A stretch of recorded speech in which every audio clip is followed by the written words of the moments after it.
Algunas ejes o ideas que me interesa que les queden claros con respecto a lo que van a ser las vanguardias, ¿no? Entonces decíamos, hasta aproximadamente la década del 30, ahí yo les puse una imagen que pertenece al cubismo, y que podríamos decir, una característica que tienen las vanguardias es que se manifiestan a partir de grupos que reaccionan en contra de la academia, en contra de una idea de un arte ligado a la representación, y empieza a consolidarse una nueva narrativa, que diríamos la narrativa de lo moderno, ¿no?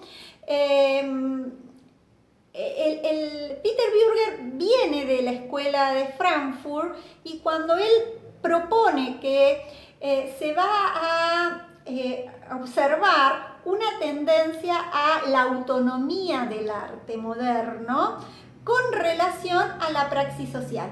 Es decir, hay una tendencia a que el artista empiece a dejar de estar al servicio de algo extra artístico, ¿no? Es decir, que el artista empiece a buscar su propio estilo, empiece a desarrollar su propia sintaxis, y no sea la obra un medio para. En este caso, y como ya hemos visto algunas presentaciones de una de las vanguardias que destaca Bürger, quizás se destaca por esta concepción de lo performático, que va a tener grandes incidencias en movimientos posteriores, que algunos han llamado neovanguardia, que Bürger, bueno, se opone. Allí va a haber una puesta en discusión. Pero sí nos interesa esta puesta en discusión con respecto a la categoría de obra de arte, ¿no? Es decir, la obra de arte, la concepción de obra de arte deja de tener una ligazón con esa confección artesanal, con la hechura, con el saber hacer, ¿no? Que todavía en el imaginario social está, ¿no? Es decir, cuando alguien hace algo, qué sé yo, un plato de cocina, ahora que todos estamos cocinando, cuando alguien prepara una comida muy bien, con mucho detalle y demás, se le dice, hiciste una obra de arte, por esta... en ese sentido tendría que ver con una ligazón a la obra, podríamos decir, más vasariana, o a un paradigma más clásico. En cambio, desde este quiebre de las vanguardias, ya la obra de arte no se vincula con el hacer como una confección artesanal, sino más bien con un pensar, con una conceptualización, con un señalamiento de un objeto. En el caso de los ready-made pueden observar. O sea, el artista elabora conceptualmente una idea. Y ahí aparece esto que ustedes observaban y que lo reconoce el texto de Subirás, esta idea del shock, ¿no? ¿Por qué? Porque el espectador ya no se puede quedar en esa idea contemplativa, en términos de lo pintoresco y lo sublime, sino que se genera ese shock porque el espectador no puede reconocer, se siente provocado, y generalmente se apelan a otros sentidos, se apela a otra actividad, a otra acción, a otro tipo de recepción. Una característica que van a tener en general y que en las teorías de vanguardia se reconoce es la importancia del montaje, es la importancia del azar, es la importancia de esto que veníamos a decir, ¿no? El azar de ese objeto encontrado, la importancia de lo novedoso, la búsqueda de lo primitivo, lo originario, lo que no va a estar teñido ni armado de acuerdo a ideales de belleza, ¿no? Esta idea de ausencia de una unidad, en donde cada parte va a estar en función de ese todo, se rompe la importancia de la fragmentación, la importancia de, bueno, acá les puse collage como un ejemplo de estos, de unir y armar esas uniones de objetos o de situaciones que podrían ser totalmente distópicas, ¿no?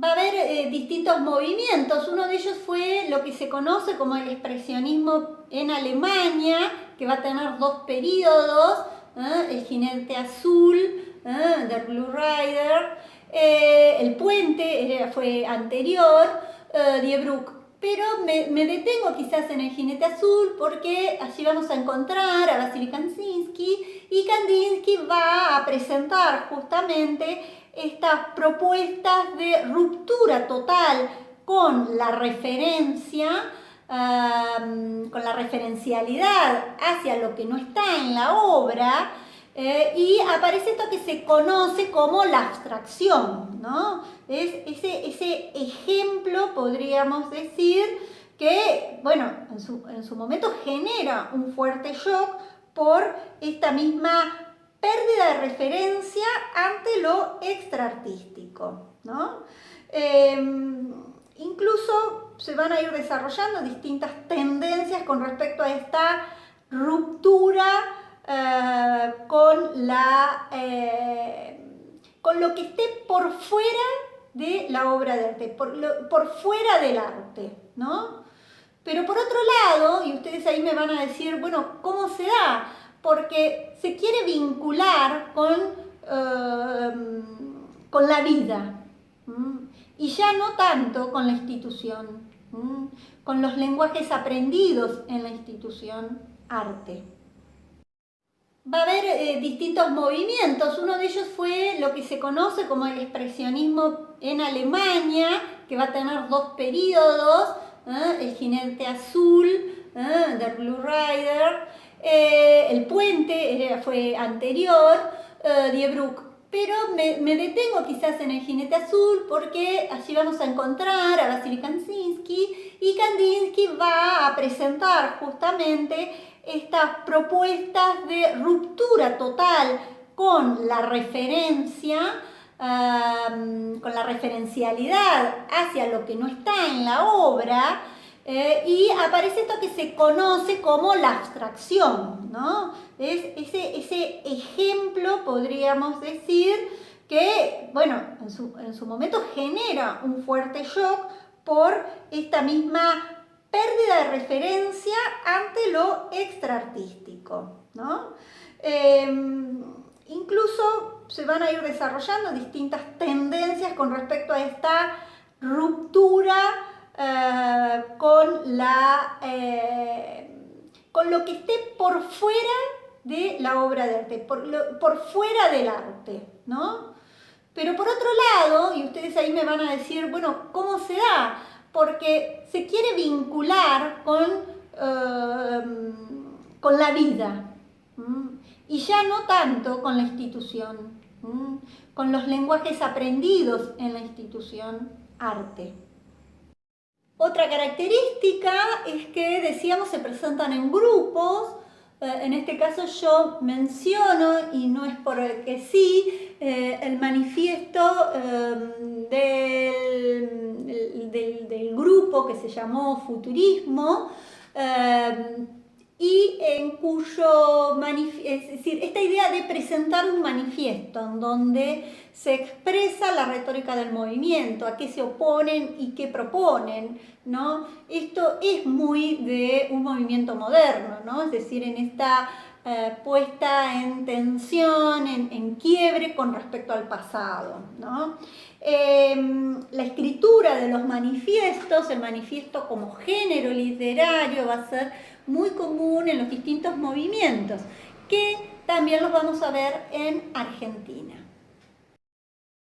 Y como bien plantea Bürger, esta idea de pensar que la vanguardia La pregunta de Poggioli dice, bueno, ¿fracasaron o triunfaron las vanguardias?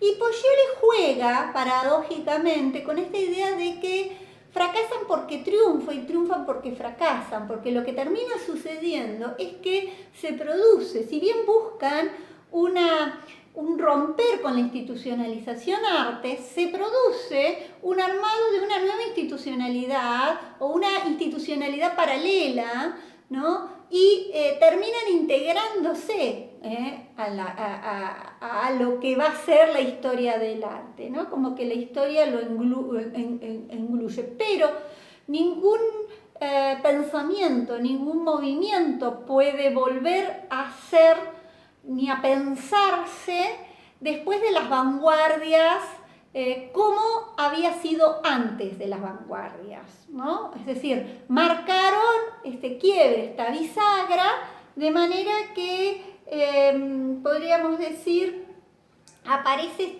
esta utopía, esta búsqueda de un mundo en donde el arte se desarrolle como una praxis vital. Y en eso retomaron mucho las vanguardias rusas y hemos visto un ejemplo claro en lo que va a ser la Bauhaus incluso, ¿no? Y estos movimientos integrales en donde se buscaba integrar el diseño a la vida, ¿no? En donde que el arte hiciera mejor la vida de las personas.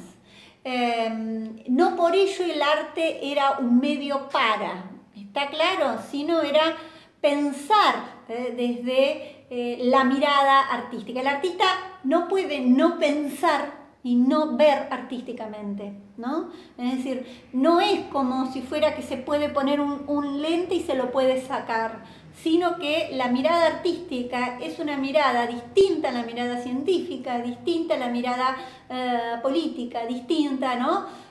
Está atravesada, pero no tiene una posibilidad de tener un discurso prearmado antes de hacerse la obra.